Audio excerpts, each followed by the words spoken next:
And welcome to our discussion of Blade Runner. So this is a film that is probably best known as one that explores what it means to be human in a world that includes highly advanced artificial intelligence. And of course, that's a topic that remains no less relevant in 2021 than it was in 1982.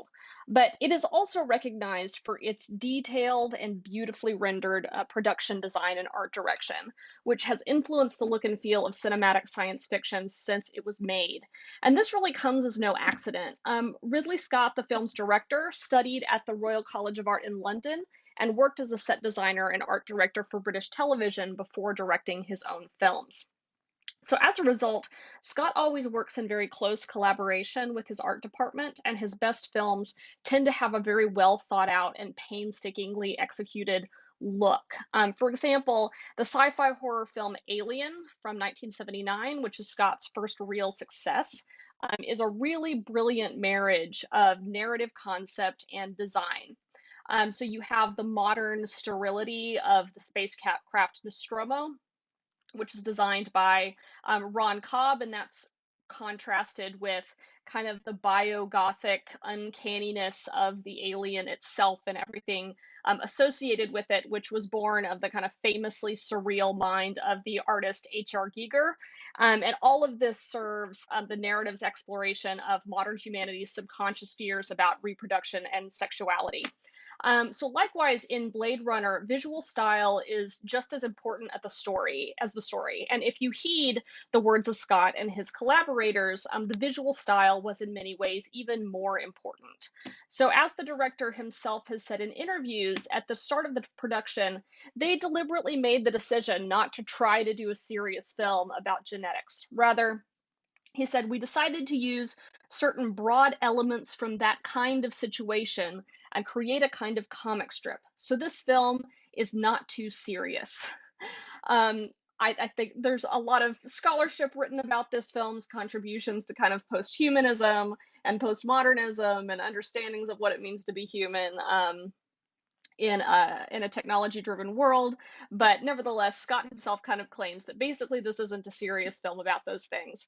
It's really kind of a film that's designed just to entertain, just to be a lot of fun. Likewise, it's not really a film that is trying to predict anything about the future. This is really about the pursuit of an aesthetic. And despite the fact that in almost all other ways, Blade Runner and New York 2140 have almost nothing to do with one another, I would argue that they hold one key aesthetic principle in common, which is that both imagine a retrofit future in which the old infrastructure and architecture of cities has been repurposed to fit new ends. So, for Kim Stanley Robinson, as we have said, this depiction of old buildings that are being retrofit for life in the flooded future is thematically linked to the idea of the tyranny of sunk costs. However, for Ridley Scott, this concept of the retro future arose first through practical necessity and became kind of the key principle behind the film's aesthetic. So, according to the documentary Dangerous Days, in order to contain costs, the production company insisted that Blade Runner be filmed on the Warner Brothers backlot in Burbank, California, using all of these facades, all these kind of fake buildings that were built basically for old gangster movies.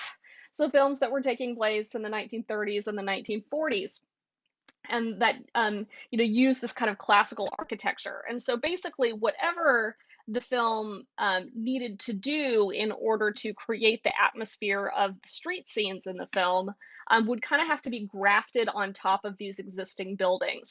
And this led to the choice to futurize these otherwise just kind of regular classical looking facades by adding on a whole lot of ductwork and wiring and machinery that made it look as if, in Scott's words, the buildings were designed from the inside out. You wear your guts on the outside.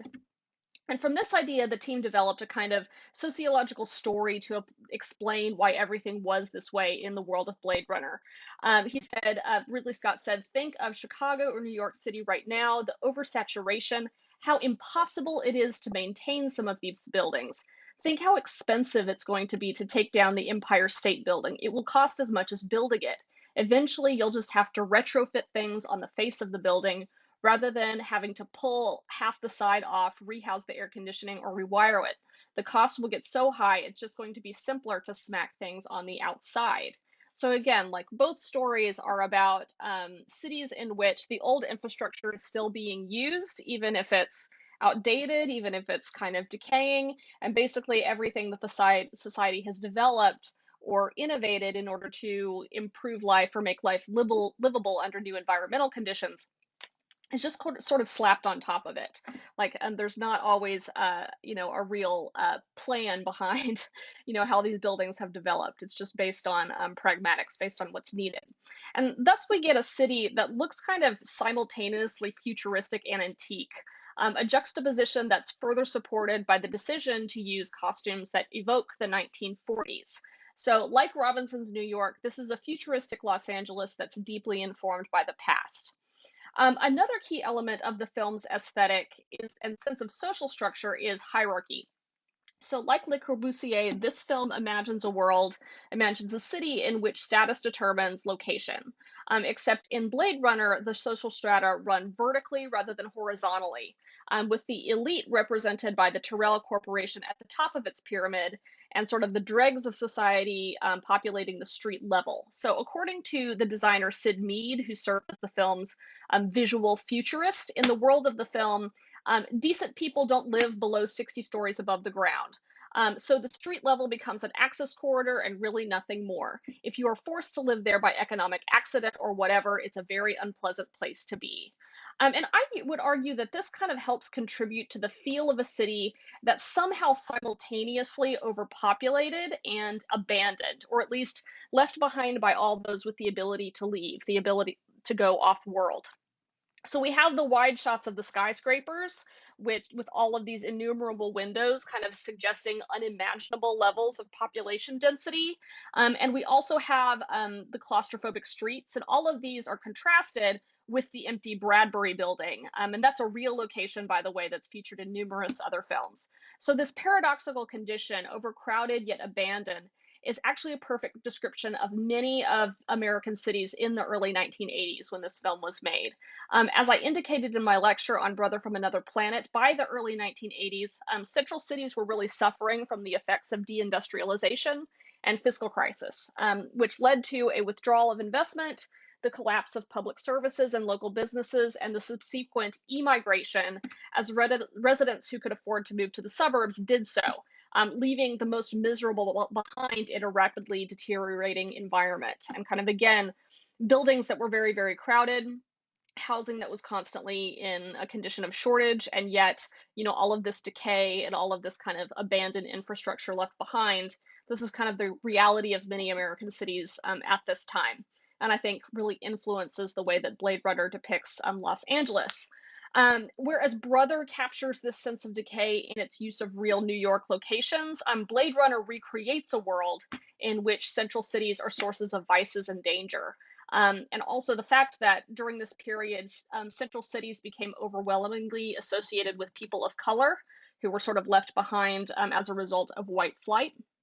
It's also reflected in the fact that we see like basically no white people in the street scenes aside from our main characters.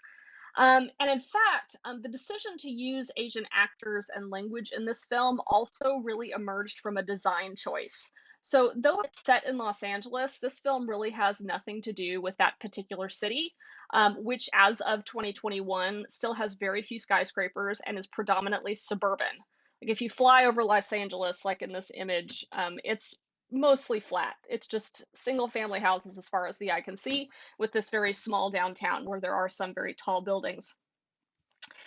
Rather, Scott and his team were inspired more by images of streets in Tokyo and Shanghai, and also Hong Kong. This is a picture of Hong Kong, which, as you see, looks a lot like those skyscraper views in Blade Runner, those cityscapes.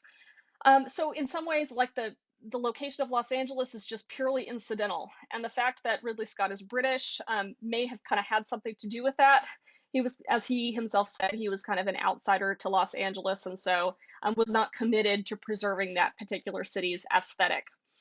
Also, the use of Chinese characters on the signs, and this is just a picture of a street in Hong Kong, but as you can see, it looks almost exactly like Blade Runner. But the use of Chinese characters on the signs was done in order to prevent really the English speaking audience from being distracted by the story because they were reading the signs. So if you can read them, some of the signs do contain some thematic Easter eggs, like the neon sign behind Deckard in the one of the opening shots of the film.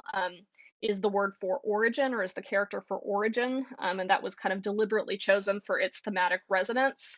Um, but otherwise, it's really just kind of because it looks pretty, and again, because the creators didn't want you trying to read all of the signs and not paying attention to the story.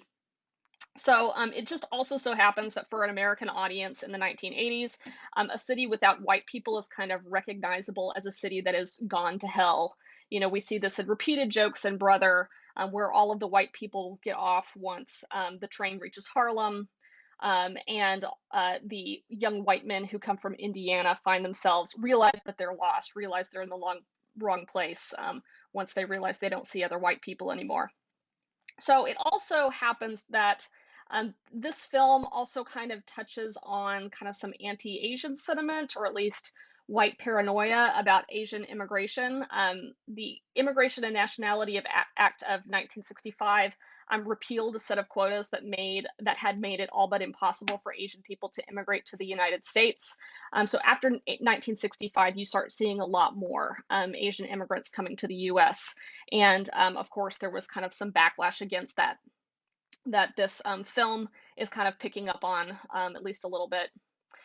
So the final major influence on the aesthetic of Blade Runner that we should talk about is film noir, which is the Hollywood crime dramas that kind of had their heyday in the 1940s and the 1950s, so before color film.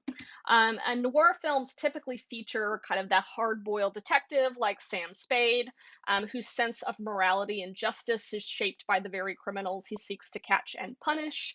You know, the police detective or the private detective is kind of the central character. And from the scene that establishes his character, these same tropes define Harrison Ford's Deckard. From the fact that he wears a trench coat and kind of has this jaded view of life, to the fact that he's constantly walking around at night in the rain. These are all very explicit noir tropes. And though it was born out of popular pulp novels from the 1930s, film noir also has that very distinctive visual style that took advantage of the moodiness of filming in black and white. And Blade Runner cinematographer Jordan Cronenweth purposefully kind of evokes that same style by using minimal color in most scenes, except for those neon signs, uses a lot of high contrast and scenes lit with bright shafts of light. You can find many, many examples of this throughout the film. This is just a few.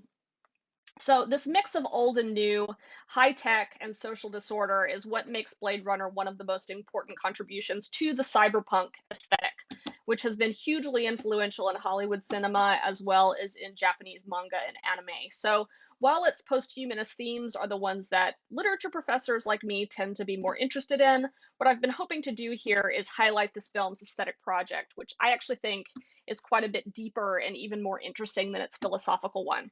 But I look forward to our discussion of both in our discussion forum and next Monday in class.